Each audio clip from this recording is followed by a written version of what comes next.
So I see there is some piston material missing right here, and I don't know how this has happened.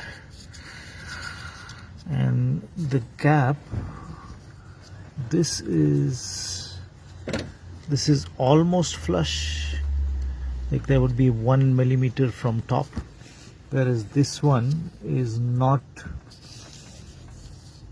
on top as much. Seems to be a little more gap here between here and here compared to between here and here.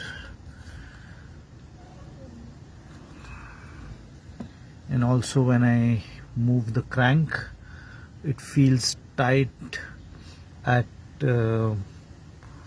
some point, not always, almost at about between 9 o'clock and 12 o'clock.